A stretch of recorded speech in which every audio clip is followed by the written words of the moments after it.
but he can beat you with the one-on-one play. He can also beat you with the pass. Definitely the best facilitator in the NBA. So can Minnesota respond after a tough loss? We'll see. Let's take a look at our starting lineups. Interesting one change for Chris Finch and Minnesota. Nickeil Alexander-Walker, who made his first start of the year with Minnesota in their play-in win over Oklahoma City, will come back off the bench. And Taurean Prince will make only his 5th start of the season for them. Of course, they're still without Jaden McDaniels, a full-time starter with that broken hand. No changes as you saw from Denver.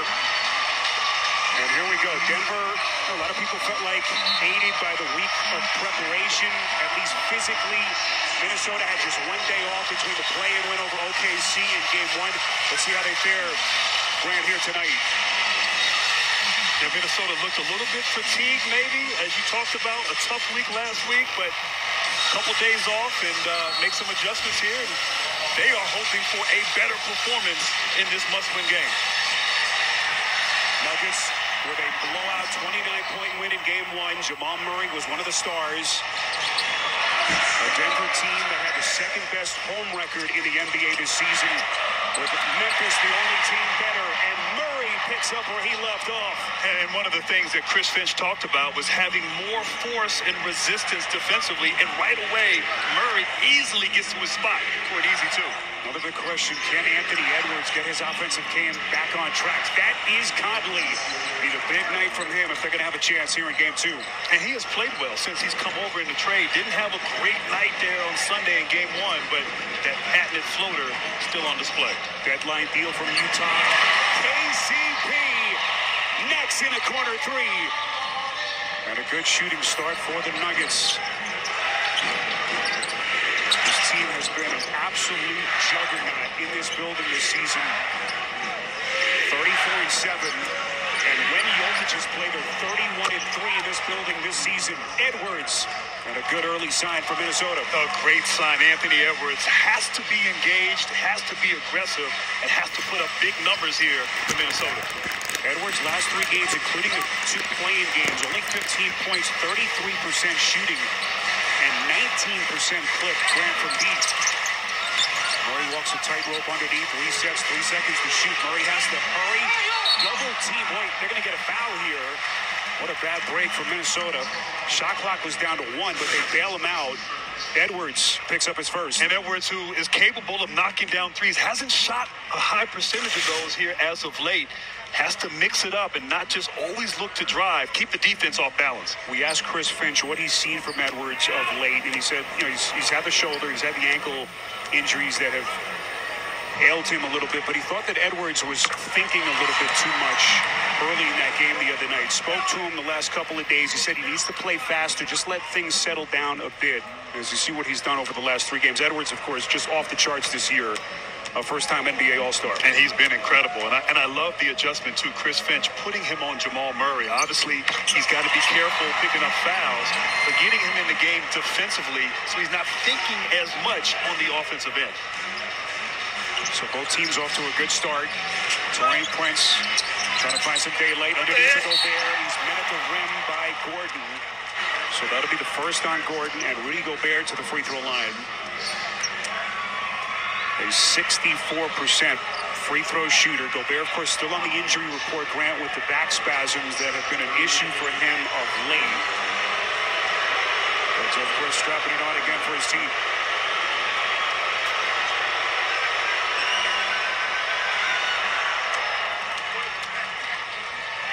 The NBA on TNT is brought to you by the Kia Telluride X Pro. Kia, the official automotive partner of the NBA.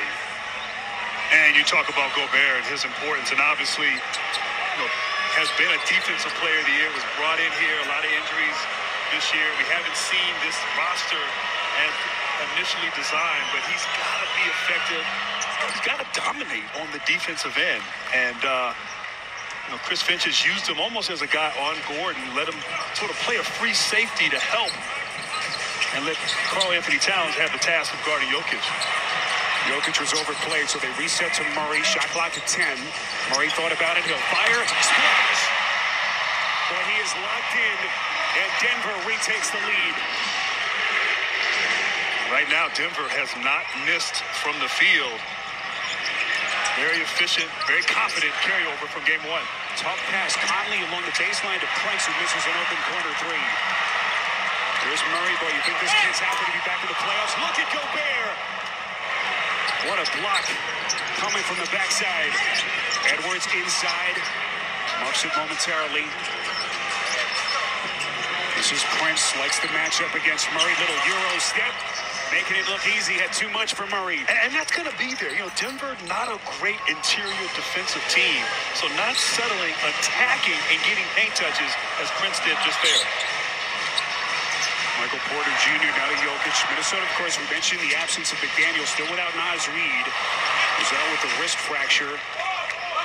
Both of those two out indefinitely. Such massive losses for Minnesota. What a pass, Gobert, and he's bumped again. More free throws.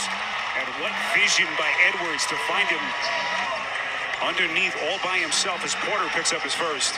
Well, I like it. Edwards is getting downhill. In that screen and roll coverage, you know Jokic is going to be in drop coverage, and he's finding the open Gobert. And then look at the hustle here. Bad back and all, making the extra play. Gobert showing his value on that play, denying Jamal Murray at the rim. And right now, on both ends, Gobert is engaged and being effective. Grant, everyone talking about that shock trade, bringing Gobert over from Utah. And as we take another look at that last sequence, terrific find as Gobert back to the line. We asked Chris Finch about the fit between Gobert and Karl-Anthony Towns and really the whole team. And he said, to be honest with you, it looks and feels different every night. Those two, ironically, have really good chemistry between them. It's more about the rest of the team now acclimating to those two. As we said, I mean, they were only together for, once again, Jokic, beautiful two-man play. Jamal Murray and Jokic, and those two are together. Great things typically happen offensively, but obviously Gobert and Towns have not played a lot together. They're trying to find their rhythm and chemistry here now. Edwards unable to finish at the rim, thought he was fouled. Nuggets want to push. Gordon.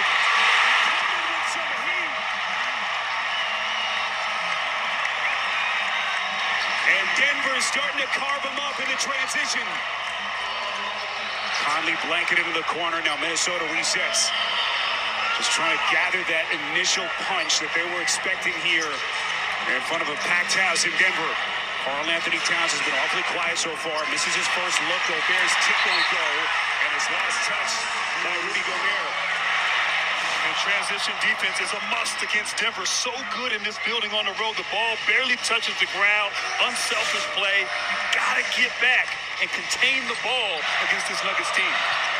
Anyone who's watched this Denver team knows it has been an all-star caliber season for Gordon. What a year it's been. Jokic poked away. Well done. It was Edwards who knocked it loose. Conley looking to push. Denver has numbers back. Here comes Cat down the paint, the spin, trying to thread the needle to Gobert. 14 seconds to shoot. And Spiro, in game one, Karl-Anthony Towns was trying to force things, wasn't taking high percentage shots, wasn't on balance.